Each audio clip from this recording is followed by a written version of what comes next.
یاد رہے کہ نبی کریم صلی اللہ علیہ وآلہ وسلم کو اللہ تعالیٰ نے رحمت للعالمین بنا کر مبعوث فرمایا تھا، اور آپ صلی اللہ علیہ وآلہ وسلم کے دل میں ہر وقت، ہر آن، ہر گھڑی یہی فکر رہتی تھی کہ کس طرح سے آپ کی امت کا ہر فرد ایمان لے آئے اور کلمہ حق پڑھ لے، تاکہ وہ جہنم کی آگ سے بچ کر جنت میں جانے والا بن جائے۔ اور روایات میں آتا ہے کہ آپ صلی اللہ علیہ وآلہ وسلم کے سینہ مبارک سے اپنی امت کے غم اور فکر کی وجہ سے ایسی آواز آتی تھی گویا ہانڈی کے ابلنے کی آواز ہو، اور یہ درد اور غم آپ صلی اللہ علیہ وآلہ وسلم کو چین سے بیٹھنے نہ دیتا۔ دن رات آپ صلی اللہ علیہ وآلہ وسلم کی یہی فکر ہوتی تھی اور یہی کوشش ہوتی تھی کہ کس طرح سے مشرکین کلمہ پڑھ کر اسلام میں داخل ہو جائیں۔ دوستو، یاد رہے کہ مشرکین کی حجتوں، مطالبت اور فرمائشوں کا یہ سلسلہ چلتا رہتا تھا، اور وہ مختلف اوقات میں آپ صلی اللہ علیہ وآلہ وسلم سے مختلف طرح کے مطالبات اور فرمائشیں کرتے رہتے تھے۔ کبھی وہ کہتے صفا پہاڑ کو سونے کا بنا کر دکھائیں، کبھی کہتے سیڑھی کے ذریعے آسمان پر چڑھ کر دکھائیں اور فرشتوں کے ساتھ واپس آئیں۔ ان کی تمام باتوں کے جواب میں اللہ تعالیٰ نے حضرت جبرائیل علیہ السلام کو آپ صلی اللہ علیہ وآلہ وسلم کی خدمت میں بھیجا۔ انہوں نے آ کر کہا، اے محمد صلی اللہ علیہ وآلہ وسلم،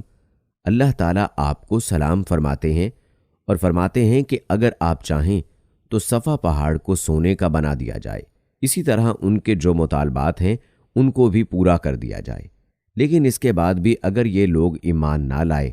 تو پھر سابقہ قوموں کی طرح ان پر ہولناک عذاب نازل ہوگا، ایسا عذاب کہ آج تک کسی قوم پر نازل نہیں ہوا ہوگا، اور اگر آپ ایسا نہیں چاہتے تو میں ان پر رحمت اور توبہ کا دروازہ کھلا رکھوں گا۔ یہ سن کر آپ صلی اللہ علیہ وآلہ وسلم نے عرض کیا، باری تعالیٰ آپ اپنی رحمت اور توبہ کا دروازہ کھلا رکھیں۔ دراصل دوستو، آپ صلی اللہ علیہ وآلہ وسلم جانتے تھے کہ قریش کے یہ مطالبات جہالت کی بنیاد پر ہیں، کیونکہ یہ لوگ رسولوں کو بھیجنے کی حکمت کو نہیں جانتے تھے۔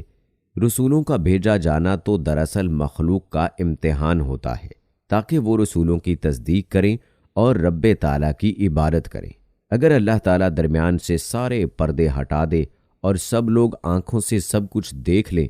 تو پھر انبیاء اور رسولوں کو بھیجنے کی ضرورت ہی باقی نہیں رہتی، اور غیب پر ایمان لانے کا کوئی معنی ہی نہیں رہتا۔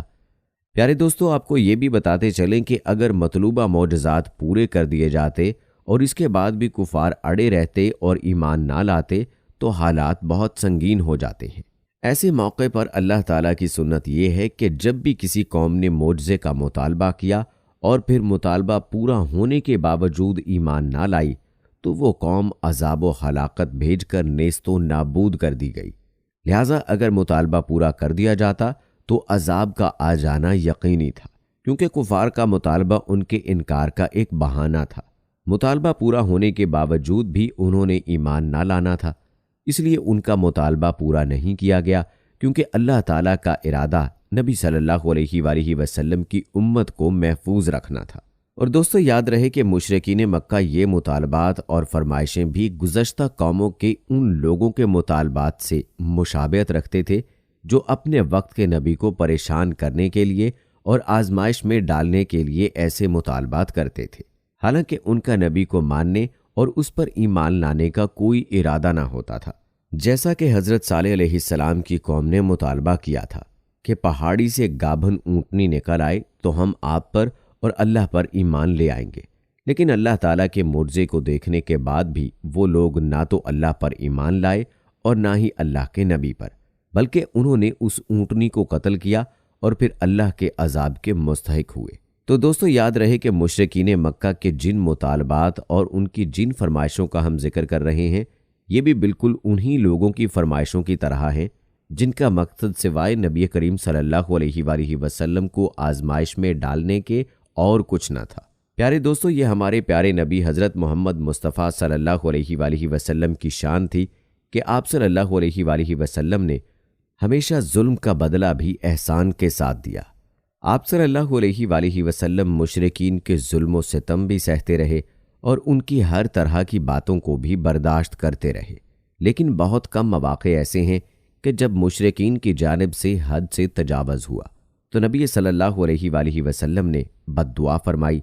ورنہ آپ صلی اللہ علیہ وآلہ وسلم نے ہمیشہ مشرکین کی غلطیوں اور کوتاہیوں پر درگزر کا معاملہ فرمایا ہے۔ حضرت عبداللہ بن مسعود رضی اللہ تعالی عنہ بیان کرتے ہیں کہ گویا میں حضور نبی اکرم صلی اللہ علیہ وآلہ وسلم کو اس حال میں دیکھ رہا ہوں جبکہ آپ صلی اللہ علیہ وآلہ وسلم انبیاء کرام میں سے کسی نبی کا ذکر فرما رہے تھے جنہیں ان کی قوم نے مار مار کر لہو لہان کر دیا تھا، اور وہ اپنے پر نور چہرے سے خون صاف کرتے ہوئے فرماتے جاتے تھے، اے اللہ میری قوم کو بخش دے کیونکہ یہ لوگ مجھے نہیں پہچانتے۔ دوستو، قربان جائیں نبی کریم صلی اللہ علیہ وآلہ وسلم کی شفقت پر، ایسا شفیق نبی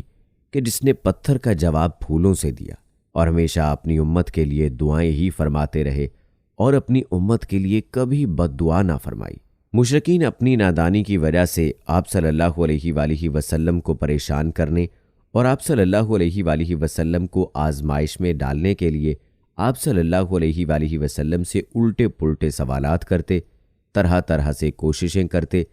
کہ آپ صلی اللہ علیہ وآلہ وسلم کو کسی طریقے سے کمزور کریں اور آپ صلی اللہ علیہ وآلہ وسلم کی ذات کو کسی امتحان میں ڈالیں۔ لیکن یاد رہے کہ جس کے ساتھ اللہ ہو تو پھر کس کی مجال کہ وہ اس ہستی کو امتحان میں ڈال سکے۔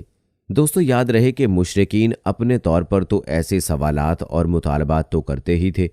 لیکن تاریخ میں ایسے واقعات بھی موجود ہیں کہ وہ نبی کریم صلی اللہ علیہ وآلہ وسلم کو امتحان میں ڈالنے کے لیے یہودیوں سے بھی مدد طلب کرتے رہے ہیں۔ ہم اپنی اگلی ویڈیو میں آپ کو اسی نوعیت کا واقعہ بتانے والے ہیں کہ جس میں مشرکین نے یہودیوں سے مطالبہ کیا کہ وہ اس معاملے میں ان کی مدد کریں، اور یہودیوں کے علماء نے مشرکین کو 3 سوال دیے